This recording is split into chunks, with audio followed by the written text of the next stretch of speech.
Eu quero falar hoje sobre por que ser um cristão. Diga comigo, por que ser um cristão? Essa semana eu estava lendo uma reportagem numa revista do segmento cristão, a revista Cristianismo Hoje, uma matéria que leva o seguinte título: 10 coisas para que eu possa voltar para a igreja. O escritor dessa matéria, ele fala o seguinte: a igreja que me quiser como membro não poderá fazer parte do gueto cristão. Cheguei a um ponto que simplesmente cansei da cultura evangélica, das atitudes discriminatórias dos crentes e da hipocrisia generalizada. O autor dessa matéria, ele fala o seguinte: a razão de ele escrever esse artigo é apresentar motivos porque ele não faz parte da igreja cristã. Nós vivemos um movimento muito grande no nosso país de decepção com a instituição evangélica. Muitas pessoas hoje não querem estar na igreja, não querem se chamar cristãos, porque elas se dizem decepcionadas com a instituição. E porque elas se decepcionam com a instituição, elas preferem, entre aspas, viver um cristianismo orgânico, um cristianismo que não necessariamente esteja atrelado a uma instituição, mas que também não esteja desvinculado da pessoa de Cristo. Eu posso estar vinculado a Cristo sem necessariamente estar vinculado à igreja evangélica, à instituição igreja evangélica. E ele dá aqui 10 motivos do porquê ele não quer estar vinculado a uma igreja. Primeiro motivo: porque a igreja não respeita as minorias. Segundo motivo: porque a igreja não respeita outras crenças. Porque a igreja é cheia de dogmas, de doutrinas de homens. Quarto motivo: porque a igreja não respeita de forma justa a mulher. Ele fala o seguinte, a submissão da mulher ao homem descrita na Bíblia é um óbvio reflexo do seu contexto histórico e social dos tempos bíblicos. Mas é inadmissível, em pleno século 21, que mulheres não possam ser pastoras, ou que mulheres dentro da igreja sejam tratadas como membros de uma segunda classe. Ele não quer estar na igreja, porque a igreja não sabe lidar com manifestações políticas. Ele não quer estar na igreja, porque a igreja não sabe lidar com a ação social e a defesa dos direitos humanos. Não quer estar na igreja porque a igreja não tem sermões inteligentes. A maioria dos sermões são sermões de baixa intelectualidade. Não quer estar na igreja porque a igreja não tem excelência artística. Tudo que ela faz artisticamente é meia boca. A música é meia boca, a arte é meia boca, a dança é meia boca, nada é feito com excelência. Não quero estar na igreja porque a igreja é um gueto gospel. Olha o que ele fala: a igreja que me quiser como membro não poderá fazer parte do gueto cristão. Os membros da igreja precisam entender que são cidadãos de uma sociedade, com amigos, colegas e relacionamentos que vão além da igreja. Eles não podem ficar preocupados em dividir o mundo entre cristãos e não cristãos, mas eles precisam estar inseridos dentro desse mundo, interagindo com o mundo, influenciando e mudando. A igreja precisa aprender a lidar com a laicidade, caso ela queira me ter como membro. São essas as 10 razões que o autor desse artigo apresenta, da razão porque ele não quer estar na igreja, né? E se você quiser depois, você pode ler esse artigo lá.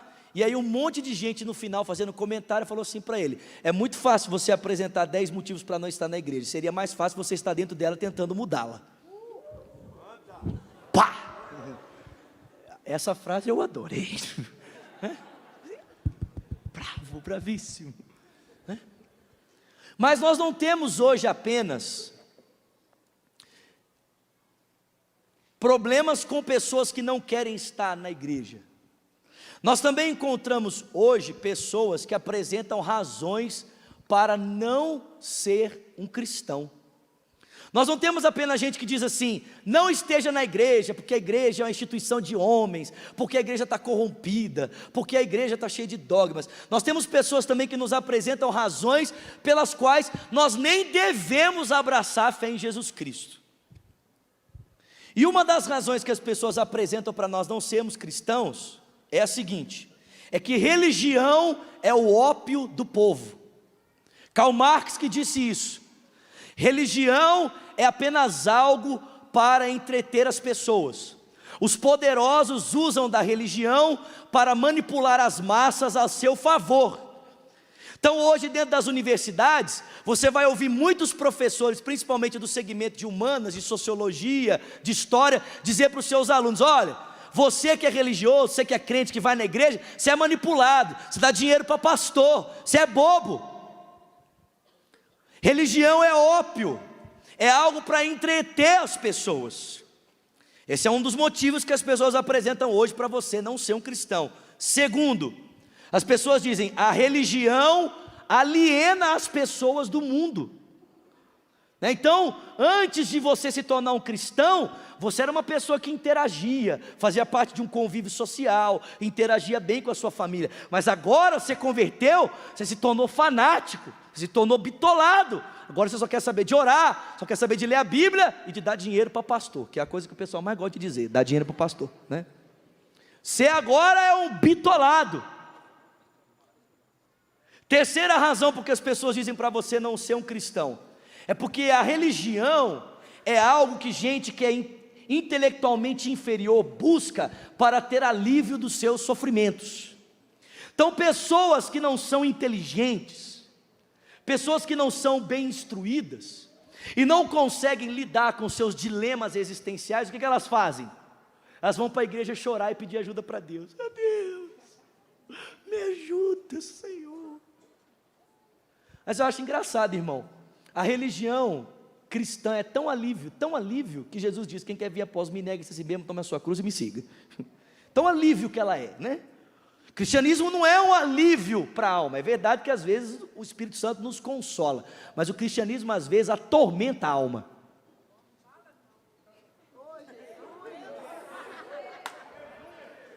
Sim ou não? Quem aqui já se sentiu atormentado pela fé cristã? Levanta sua mão. Quando você tinha um determinado comportamento que o Espírito Santo ficava relutando com você para ele morrer, meu irmão, isso é um tormento. Você fica assim: fica quieto, Espírito Santo, não aguento mais. Cristianismo não é um alívio, meu irmão. Não é um alívio. As pessoas então apresentam para nós essas razões. Você vai ser crente para quê? Ser cristão para quê? Para estar cheio de ópio? Para estar enganado? Você não percebe que a religião é um instrumento que as pessoas usam para ficar manipulando as pessoas segundo o seu interesse? Olha aí para a televisão, presta atenção, os pastores são ricos. E por que eles são ricos? Porque eles manipulam as pessoas para conseguir dinheiro a custas delas, para enriquecer a custa do próximo. Tem gente que faz isso, sim ou não? Sim, tem, infelizmente tem. Mas eu vou dizer uma coisa para você, meu irmão: nem todo pastor eu ia falar capiroto, não. nem todo pastor é do Satã. Existem pastores sérios, amém? Aliás, nós podemos dar glória a Deus, irmão, porque nessa igreja nós temos um pastor sério. O nome dele é Márcio Roberto Vieira Machado Valadão. Alguém pode dar uma glória a Deus pela vida dele? Escuta isso aqui. Deixa eu pregar. Segura aí, segura. Deixa eu pregar. Tá, vai, pode aplaudir. Vai.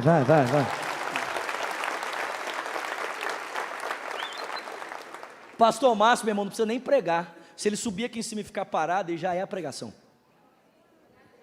A vida dele é um sermão, querido. A vida dele é uma mensagem. Então realmente existem pessoas que usam a religião com o fim de manipular as massas para o seu interesse. Mas existe gente séria. Existe gente que não está usando o cristianismo, que está dando a vida pelo cristianismo.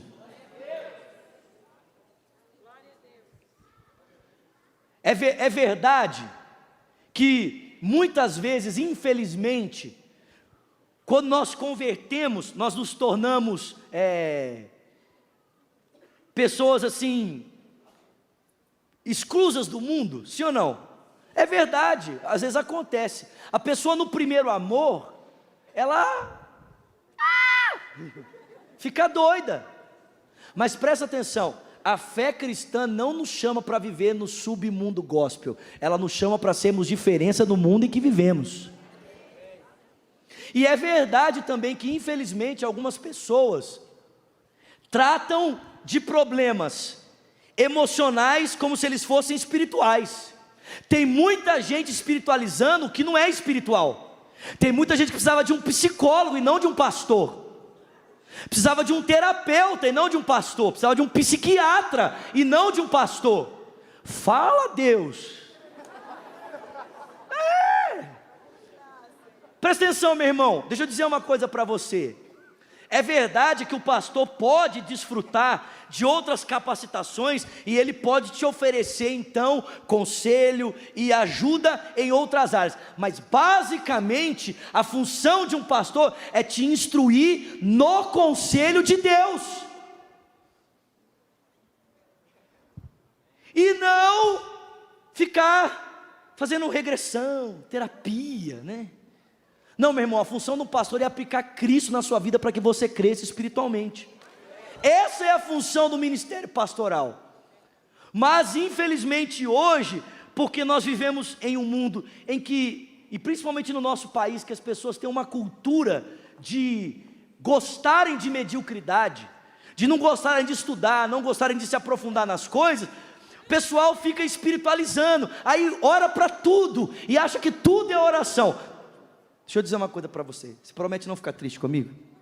Promete? Sim ou não? Tem coisa que não se resolve orando.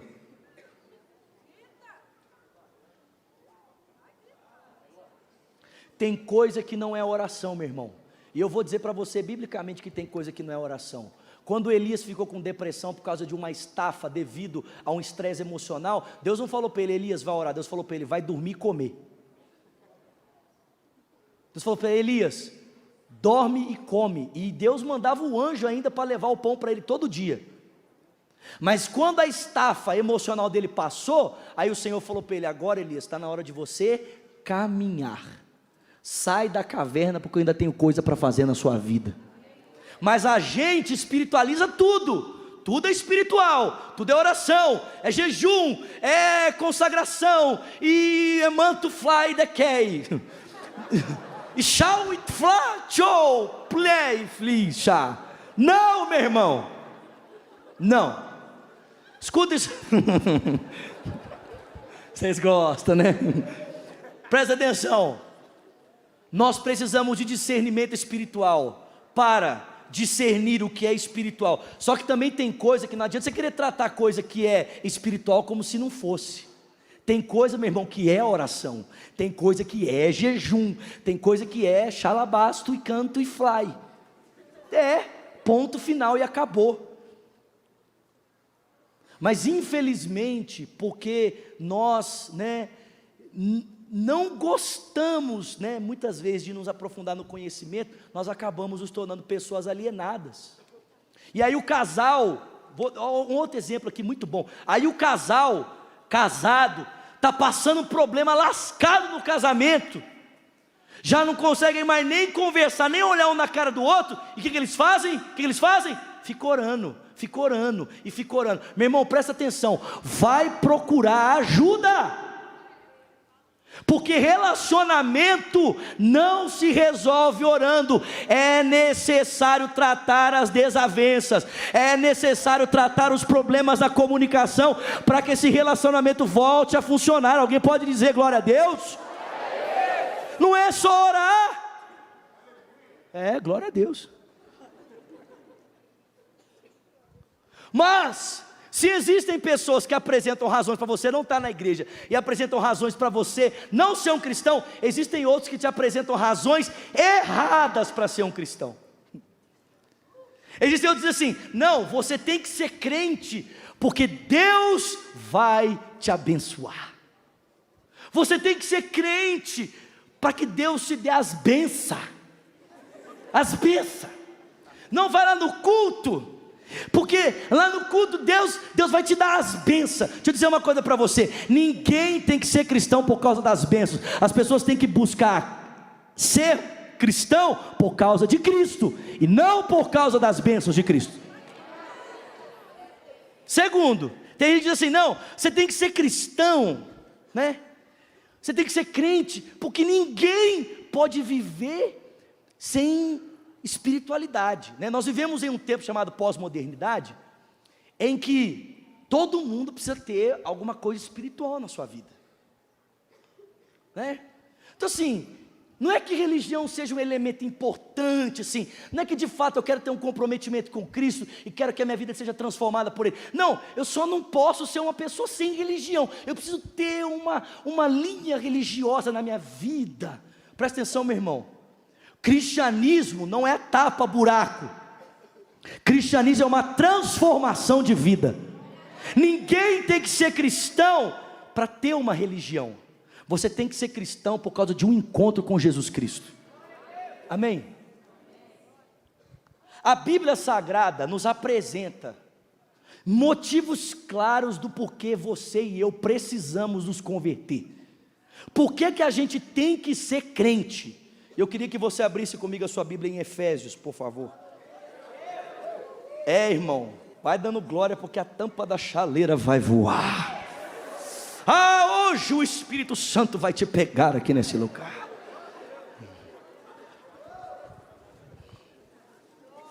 Diga para Deus: enche. Diga para Deus: enche. Enche a minha cara de tapa, Espírito Santo. Isso, diga para Ele: enche, vai.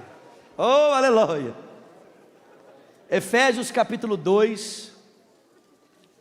Por que ser um cristão? Efésios capítulo 2, verso 1 diz: vocês estavam mortos em suas transgressões e pecados, nos quais vocês costumavam a viver, quando seguiam a presente ordem deste mundo e o príncipe do poder do ar, o espírito que agora está atuando naqueles que vivem na desobediência. Anteriormente todos nós vivíamos entre eles, satisfazendo as vontades da carne, seguindo os seus desejos e pensamentos, e como os outros, nós éramos por natureza merecedores da ira de Deus.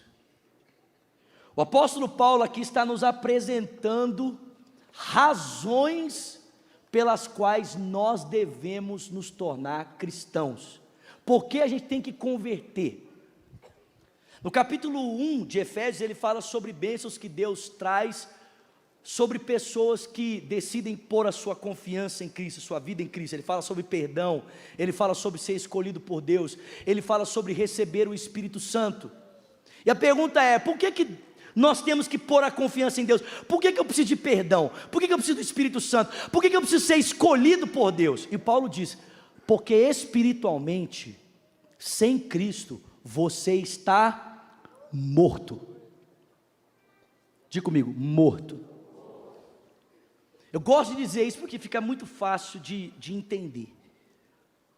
Quando você quer precisar a vida de alguém, quando você quer saber se uma pessoa está viva fisicamente, você busca de instrumentos médicos, a instrumentação médica. Você pega o estetoscópio, põe no coração da pessoa, detecta os batimentos, né, os batimentos cardíacos, os pulsos vitais, você olha para a pupila da pessoa, você faz o exame de sangue, vê como é que está a situação orgânica dela, e dá para constatar se a pessoa está viva, como é que está o estado de saúde dela, sim ou não?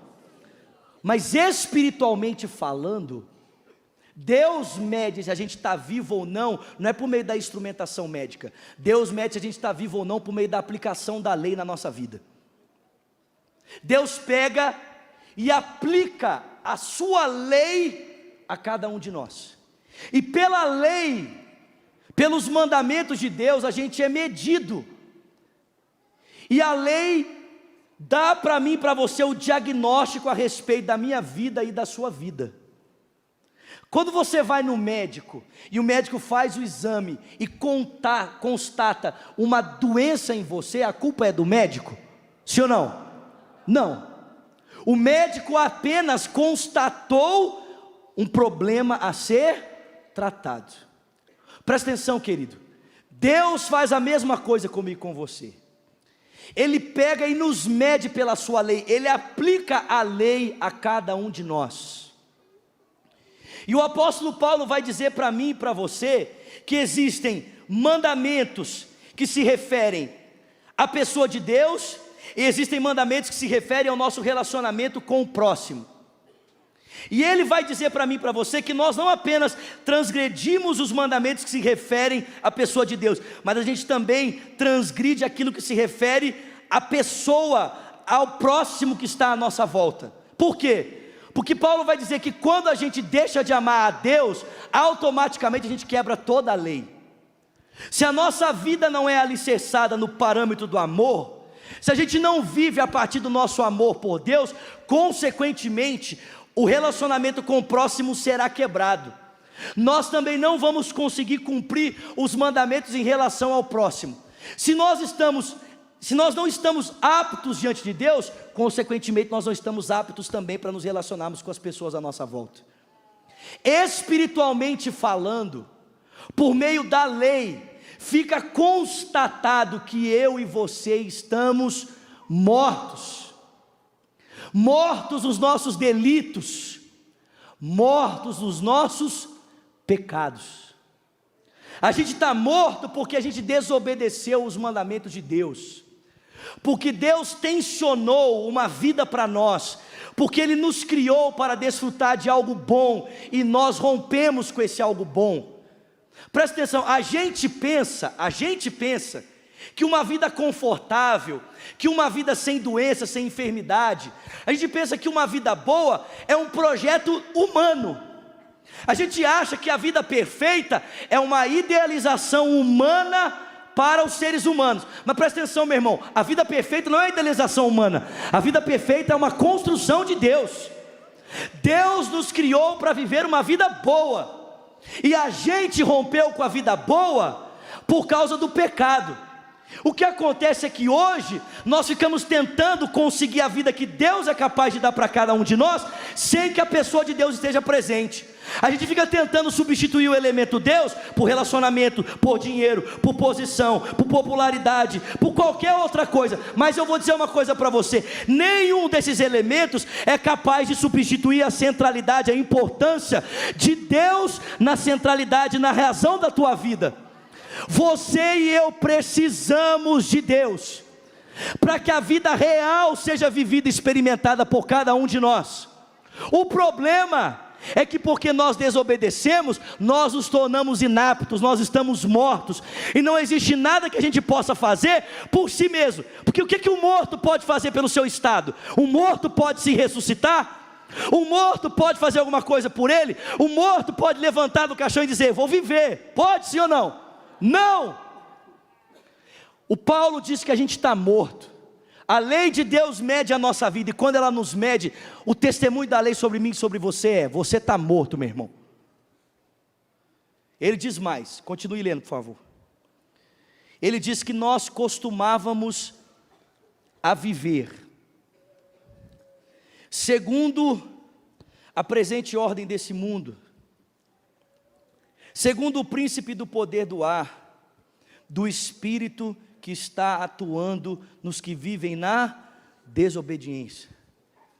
Por que você precisa de converter? Por que você precisa de um cristão? Primeiro, porque você está morto. Segundo, porque sem Cristo você é um escravo do mundo. Você é um escravo de um sistema.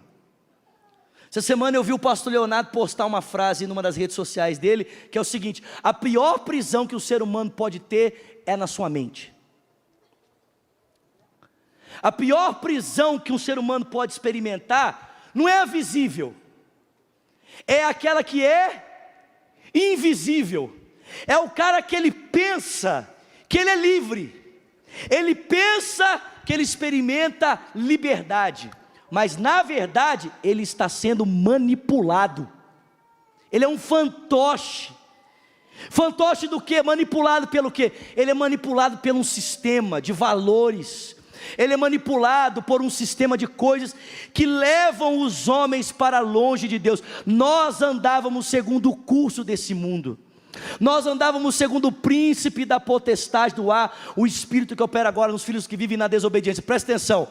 Nós não éramos apenas escravos do mundo, porque esse sistema de valores contrários a Cristo, esse sistema que rege o mundo e que gera uma prisão invisível nas pessoas, tem alguém que manipula ele, tem alguém que rege ele, tem alguém que dita ele. E quem é essa pessoa? Satanás. Queira você, acredite você ou não, o diabo não existe por uma questão da sua fé, o diabo simplesmente existe, se você acredita ou não acredita. E a Bíblia diz que as pessoas que estão mortas espiritualmente e que vivem nessa cadeia invisível que sela a sua mente, elas também são escravas do diabo. É isso mesmo. São escravas de Satanás. Elas estão presas em amarras das trevas. A gente esquece disso. Às vezes a gente está passando por uma pessoa na rua que ainda não tem Cristo, e a gente esquece que espiritualmente falando, aquela pessoa diante de nós está morta. A gente esquece que aquela pessoa diante da gente é escrava, é presa. A gente esquece que aquela pessoa está espiritualmente escrava das trevas. Presta atenção, meu irmão. Por que você precisa de Cristo? Por que você precisa se tornar um cristão? Por causa de você mesmo. Por causa do teu estado espiritual. Espiritualmente falando, você não é apto para se relacionar com Deus. Você está longe de Deus, você está distante de Deus, você está enredado por esse mundo, você está preso por Satanás, você está morto espiritualmente. E caso você permaneça nesse estado, querido, o seu destino eterno é a condenação e não a salvação. Vem comigo para o capítulo 4 de Efésios. Versículo 17. Está todo mundo comigo aqui? Diz, eu estou aqui. Efésios 4, verso 17. Olha o que o texto diz: assim eu lhes digo e no Senhor insisto, não vivam mais como os gentios, que vivem na inutilidade dos seus pensamentos. Diga comigo, inutilidade dos seus pensamentos. Por que isso? Verso 18. Eles estão obscurecidos no entendimento, eles estão separados da vida de Deus, por causa da ignorância em que estão, devido ao endurecimento do seu coração, e tendo perdido toda a sensibilidade, eles se entregaram à depravação, cometendo com avidez toda espécie de impureza. Esse é o estado de alguém sem Cristo. Ele está separado da realidade da vida que Deus tensionou para ele. E porque essa pessoa está separada da vida de Deus, o texto diz que ele vive na inutilidade dos seus pensamentos. Ele está obscurecido no seu entendimento. Ele está separado da vida de Deus. Ele anda conformidade às suas paixões, as paixões mais vis do seu coração, para cometer com avidez toda espécie de impureza. Alguém tem dúvida de que o mundo em que eu e você vivemos está dessa forma? Há 30 dias atrás você viu ser noticiado em todos os canais de comunicação desse país uma jovem que foi estuprada por 30 homens em uma única noite. E fica todo mundo assim: ah! Vai para o Piauí, querido, vai para o Vale do Jequitinhonha. Eu acabei de voltar de Mata Verde, preguei lá quarta, quinta e sexta. Lá em Mata Verde, Vale do Jequitinhonha, divisa de Minas com Bahia, tem menina que faz programa por R$1, de 9 anos de idade. Vai para o Piauí, os pais vendem as filhas por 50 centavos. Esse é o mundo que você vive. Não está muito longe de mim e de você. E não dá nem para mencionar aqui as atrocidades que a socialite do nosso país faz. Porque você acha que esse tipo de perversão está só no meio da pobreza? Você acha que esse tipo de perversão está só entre gente miserável? Eu vou dizer para você que talvez a socialite do nosso país faz coisa pior, que não dá nem para citar. O Paulo está dizendo que pessoas que não têm Cristo, o entendimento delas é obscurecido para cometerem com avidez toda espécie de impureza. Vem comigo para Romanos. Romanos capítulo 3.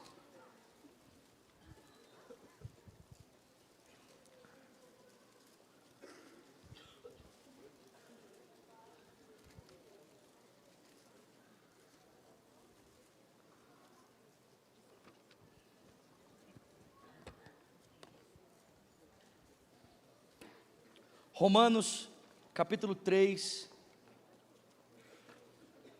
versículo de número 9.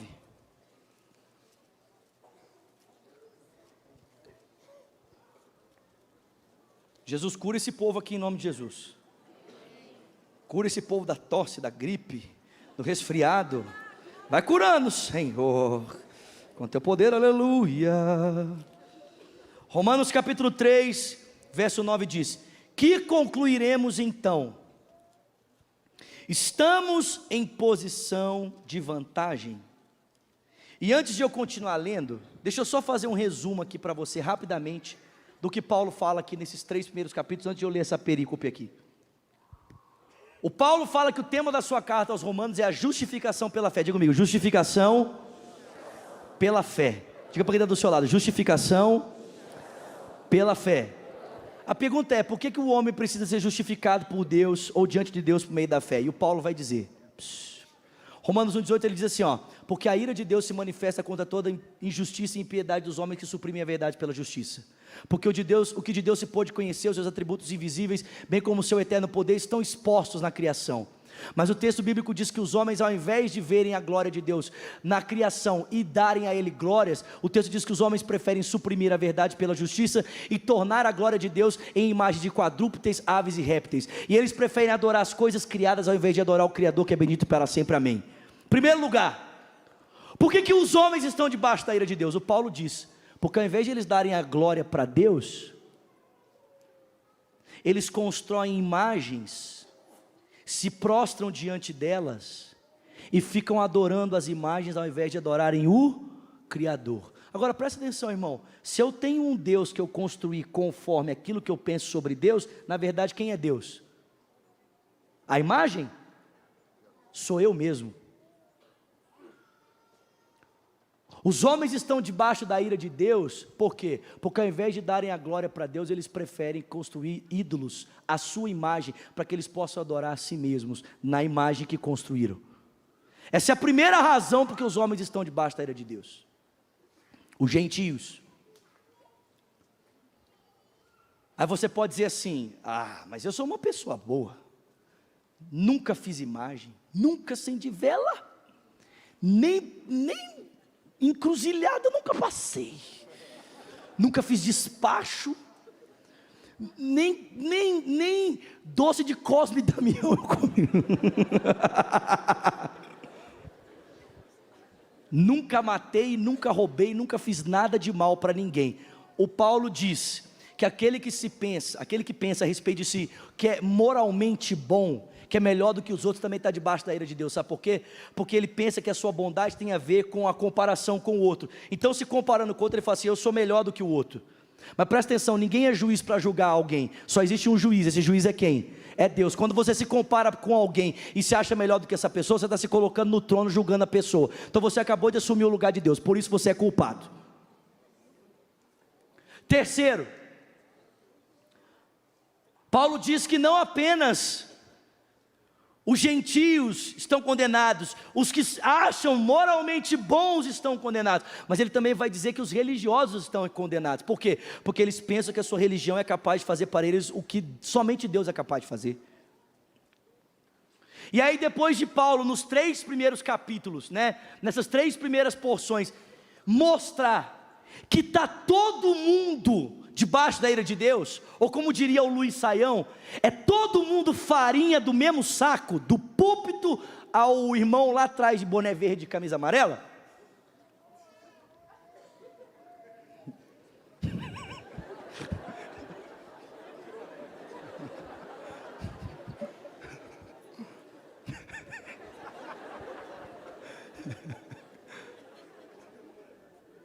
Depois do Paulo mostrar assim, está todo mundo condenado.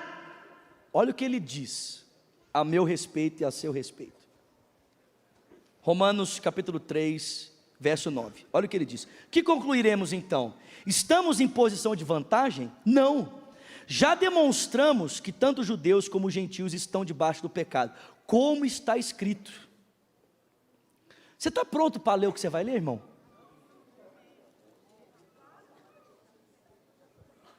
Você está pronto, querido? Presta atenção.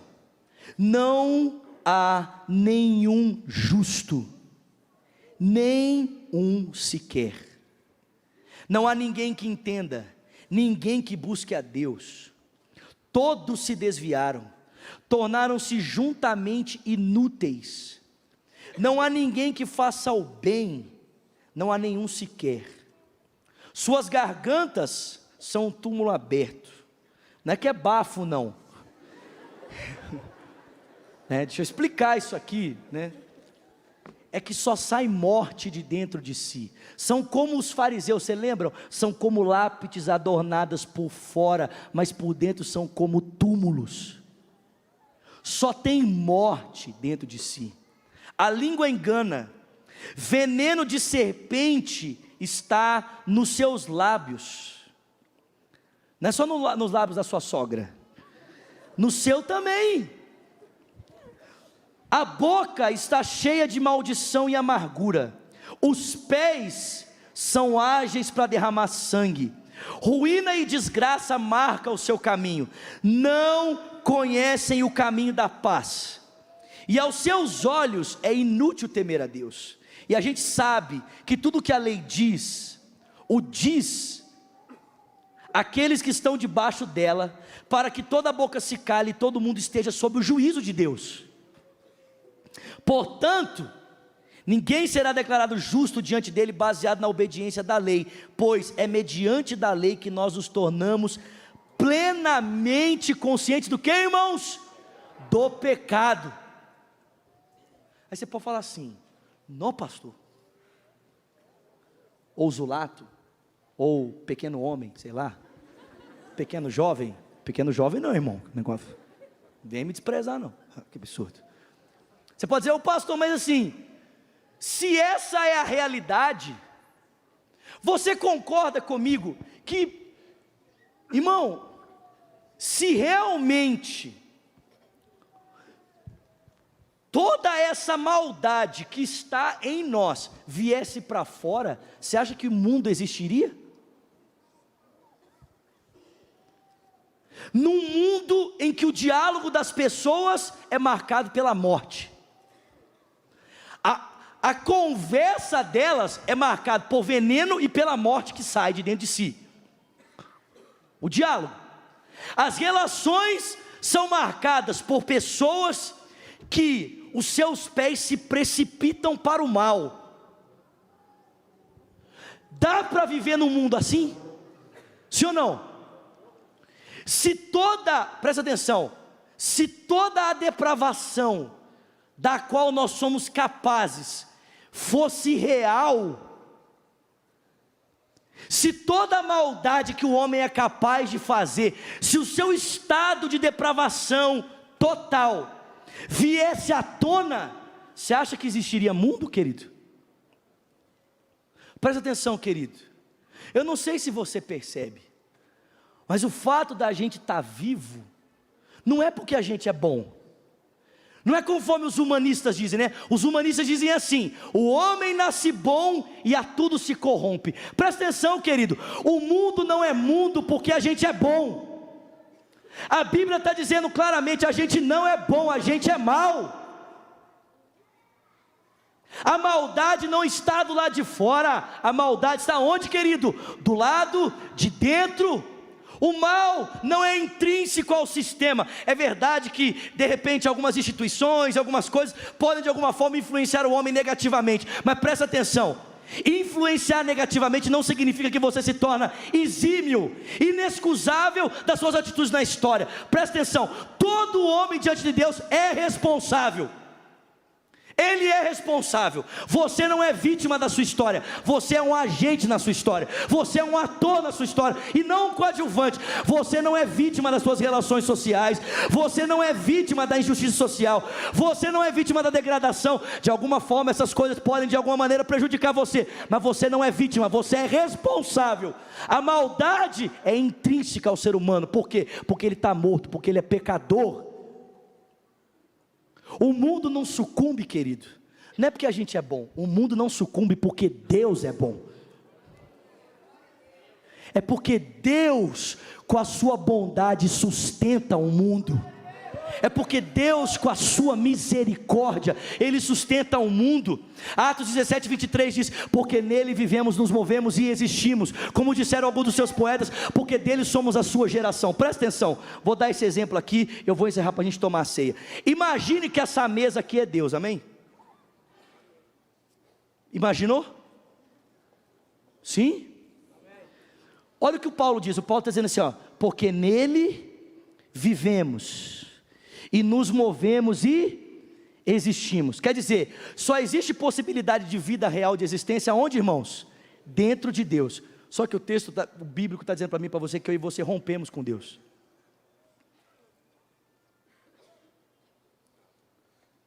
Então a gente nem deveria estar aqui, porque romper com Deus significa deixar de existir. Mas a gente está aqui, amém? Por que a gente está aqui? Por que a gente está aqui? Eu vou dizer para você: graça e misericórdia. É a misericórdia do Senhor que se renova sobre nós todas as manhãs, e a causa de nós não sermos consumidos. Só que, querido, presta atenção, Deus sustentou a nossa existência, não foi no estado de perfeição, foi no estado de decadência. Deus não está sustentando um monte de gente boa nele, Deus está sustentando um monte de pecador. E por que Ele está sustentando um monte de pecador? Vou dizer para você: porque Ele ama esses pecadores.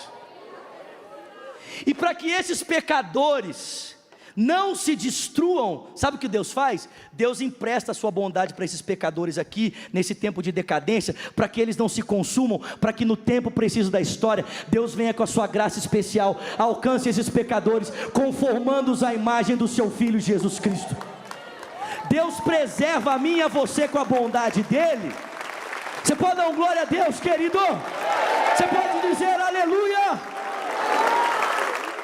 Você consegue entender isso? Meu irmão, a tua existência, não importa se você é um cristão ou não, se você é budista, se você é ateu, se você é espírita, se você é kardecista, não interessa o que você é. Meu irmão, presta atenção: crendo você em Deus ou não, quem sustenta a sua vida é Deus. Quem sustenta a tua existência é Deus. Por quê? Porque possivelmente rompendo com Deus você nem deveria existir, mas você só existe porque Deus, antes de qualquer coisa, decidiu ter misericórdia de mim e de você. E nessa misericórdia que Ele decidiu, Ele não apenas decidiu sustentar a sua vida, mas Ele decidiu dar a você a bondade dEle emprestada, para sustentar você no tempo de decadência, para que a bondade dEle refreie o mal do teu coração, para que no tempo especial o Espírito da graça venha a você e convença você do pecado, convença você do juízo, convença você de que o príncipe desse mundo já está julgado, convença você de que o pecado já foi pago, de que Jesus Cristo voltou para o Pai, e que agora você pode ser salvo por Deus, você pode se tornar um cristão, você pode receber a vida de Deus, você pode ver uma nova vida. Alguém pode dar um glória a Deus a Ele? Aplauda o Senhor aí, meu irmão.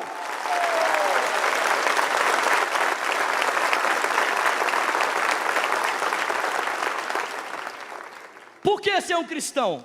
Por dois motivos. Primeiro motivo, falei tudo isso aqui para falar isso aqui. Dois motivos. Primeiro, porque você é um pecador e porque Deus é amor. Por que ser um cristão? Porque você está morto e só Deus pode te dar vida. Por que ser um cristão? Porque você está separado do bem maior, e somente através de Cristo você pode ser conectado ao bem maior de novo. Por que que ser um cristão? Porque Deus amou o mundo de tal maneira que Ele deu o seu Filho unigênito para que tem alguém vivo aqui comigo aqui?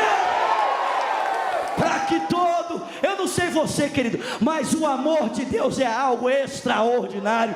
Deus amou o mundo de tal maneira que Ele deu o seu Filho unigênito para que todo aquele que nele não pereça, mas tenha a vida eterna. Porque Deus não estava no mundo para condenar os homens, mas sim para salvá-los. João 3,17. Salvar o mundo. Por que ser um cristão? Porque você precisa, eu preciso, a gente precisa de Deus, amém? Fica de pé no seu lugar. Oh, aleluia.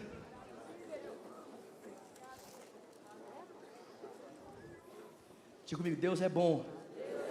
Mas mais uma vez, enche a boca, enche a boca. Deus é. Você não é bom. Presta atenção, você não é bom, você não é bom, eu não sou bom, ninguém é bom, há um só que é bom, e essa pessoa é Deus. Deus é bom. De que forma eu sei que Ele é bom, pastor? Porque você está vivo, querido. Se Deus fosse mal, meu irmão, você estava lascado a uma hora dessa. Você consegue entender, meu irmão? Se Deus se apresentasse a mim e a você como poder, se Deus decidisse assim, se o maior atributo de Deus fosse poder, você estava aniquilado. Se o maior atributo de Deus fosse qualquer outro, você estava perdido. Mas porque a essência, o caráter de Deus é amor. Ele decide ser justo e justificador. Ele prefere a sua morte, Ele prefere a morte dele para que você possa viver. Ele prefere matar o seu filho para que você seja perdoado. Ele prefere, meu irmão, moer o seu filho na cruz para que você seja curado. Ele preferiu entregar o seu filho ao fogo da condenação na cruz, para que você pudesse experimentar o céu. Que Deus é esse, querido?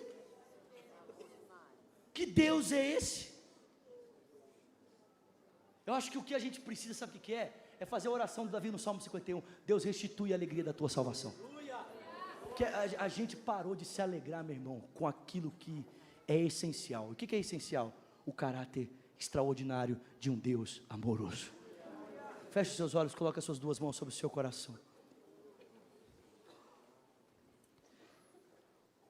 Por favor, não saia. Tem 10 minutos ainda. Por favor, ponha as suas duas mãos sobre o seu coração. Feche os seus olhos.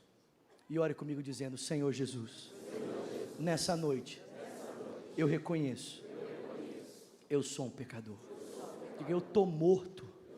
Diga, espiritualmente, eu estou morto, separado. Diga, espiritualmente, não há nada que eu possa fazer por mim mesmo. Diga, mas eu te agradeço, porque o que eu não podia fazer, o Senhor fez por mim. Diga, obrigado, porque Jesus Cristo, ó Pai, morreu na cruz, para que eu fosse perdoado. Diga, nessa noite, eu reconheço Jesus Cristo como meu Senhor, como meu Salvador. Diga, Jesus, recebe a minha vida. Diga, e eu, Senhor, que um dia andei contigo, mas eu me desviei. Diga, nessa noite, arrependido eu volto, crendo que o Senhor me recebe.